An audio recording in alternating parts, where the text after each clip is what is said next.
Shalom, shalom, and blessings, warriors of Yahuah and the truth. Me and my little co-host, Bella Beanie, are going to be continuing on with the return of Yahusha. And she has a pretty plaid dress on today. She wears this one the most. Purple's my favorite color, but she has another one, and she has new dresses that she's going to be wearing soon. They were very cheap, or I would not have been able to get them. Bella! Okay. So the next section is the covenant makes someone very mad. Satan is insanely jealous. Now, if you haven't yet, please like, subscribe, and share down below. And I know that everyone's going through hard times right now, but if possible, if you can, there's a donation link for my ministry down in the description box. And you can use the same link to order or pre-order CC. Bella, come here, baby.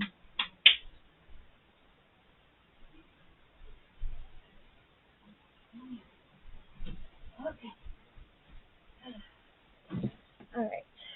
Sorry. She got away from me. Okay, here you go. And here is her lamb tap. Okay. So let's continue on with the study.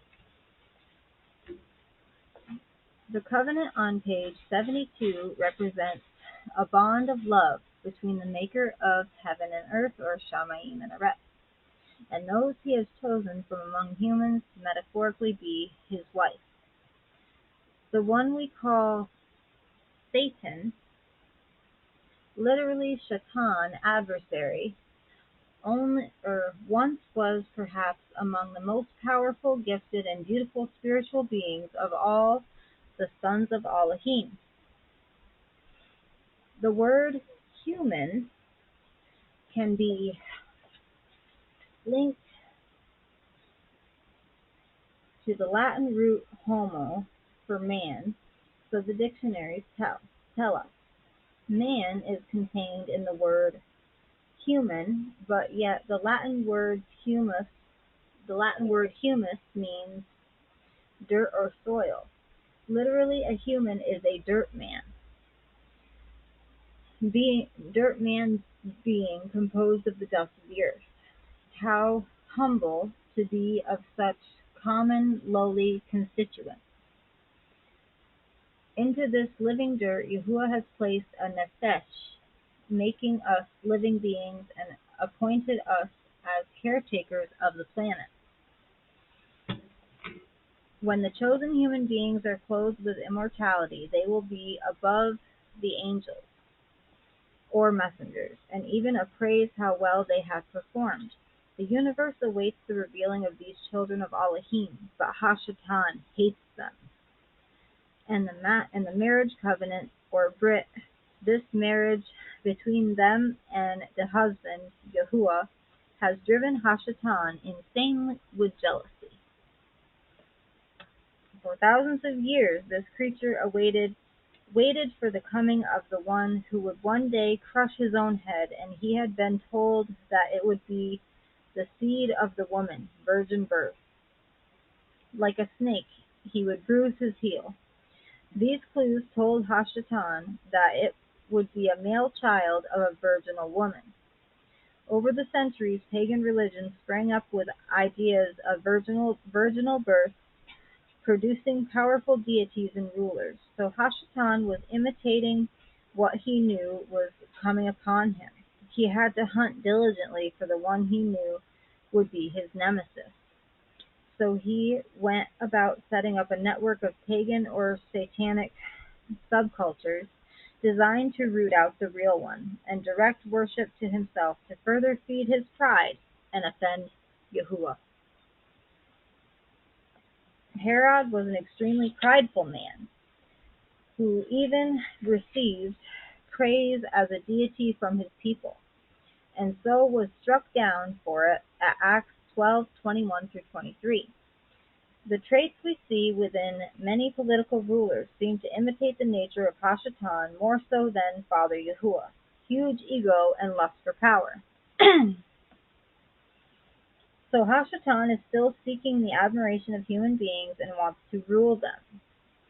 Those of us who love Yahuah and obey the covenant, 10 Commandments, Torah, find that we are often not politically correct. These men of power want nothing to compete with their own control and public admiration. And so we see they have set up the rules of men that keep the commandments at a distance from their sphere of influence. Posting the Torah in schools or on public property. They certainly don't want children to grow up obeying a higher law than themselves. So we can detect the presence of demonic power in our physical realm by the behavior of those under the control or under its control. And these behaviors are broadcast in the media for all to see on a regular basis. More and more demonic control is gripping the world and getting better organized, but it's not just in the political arena.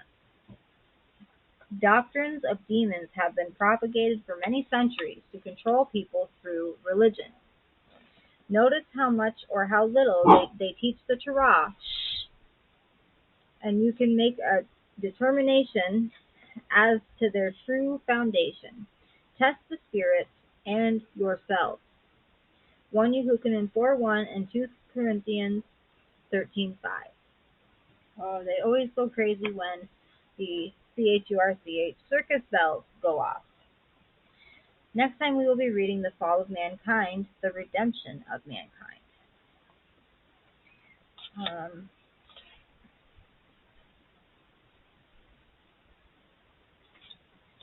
Alright, I hope you guys enjoyed the lesson today. I've been making them shorter so that it takes longer for me to run out of material to teach you guys with, because I would like to be able to read Brother Lou's books on here for a few more years to come, if I possibly can.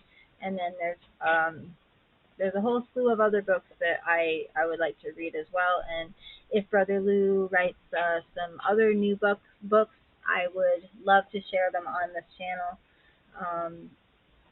A lot of the information I learned from him I never knew before. And I met him and Sister Phyllis on End Time Watchmen or Spark and You about 5 or 6 years ago. Well, Spark and You didn't start till after End Time Watchmen, but during the time when End Time Watchmen first started his channel, that was when, or I first started seeing him on there was when I had been first awakened to the truth by somebody that commented to me in the comments on my channel saying that I was wrong and using the wrong name. And immediately it woke me up. Like, I knew that I kind of felt like there was always something wrong with what they were teaching Christians and what they were teaching in the assemblies. Okay, so now is my favorite part. It's time to praise Yahuah. And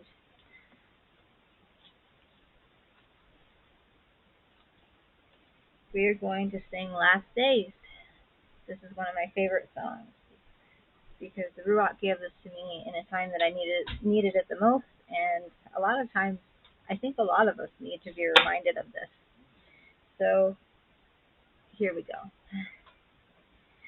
No weapon formed against me shall prosper. No trap from the wicked shall prosper. No snare from the devil shall prosper. Yahuah knows who are his. Do your utmost to show yourself approved. Be ye not deceived by wolves in sheep's clothing. For in the last days there will be blasphemers and evildoers.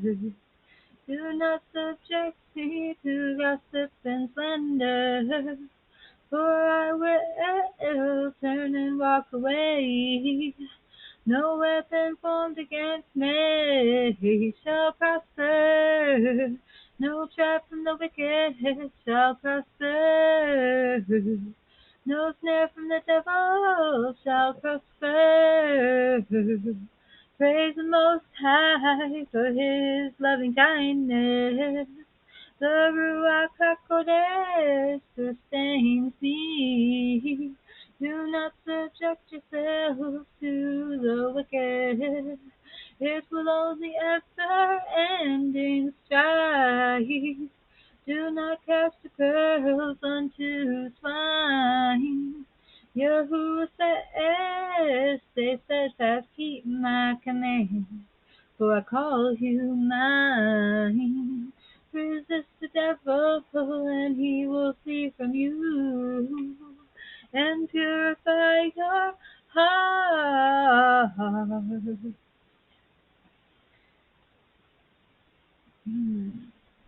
And I think I added this part to this song. It's hard for me to tell because I kind of was flipping back and forth and writing some of one song, and if I found out I couldn't finish it on the next page, I would take it over to the other page, and then it's on the same page as another song, so it kind of confuses me. So I'm gonna have to fix that at some point. But I have like probably a little over 50 or about 50 songs that I've written through the Ruach.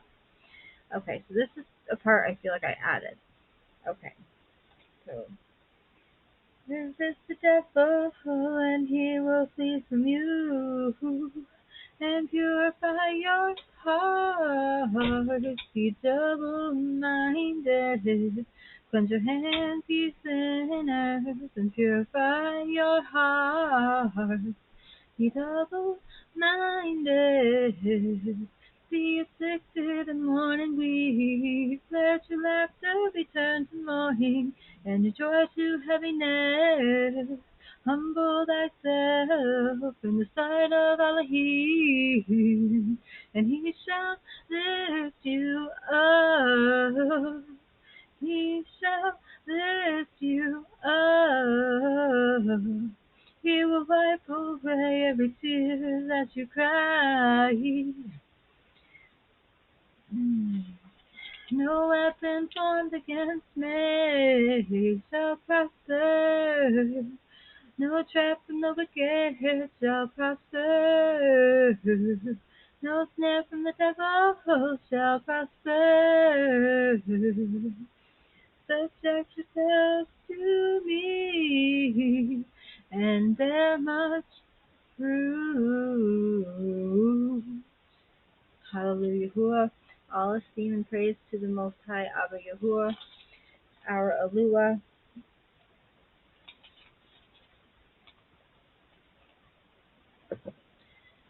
Philippine, it's time for the outro. I know you fall asleep. I'm sorry. We love you all with an everlasting love, as our Abba Yahuah and the Shamayim loves each and every one of us. Ready? We love you all. Shalom, shalom, shalom. Until next time.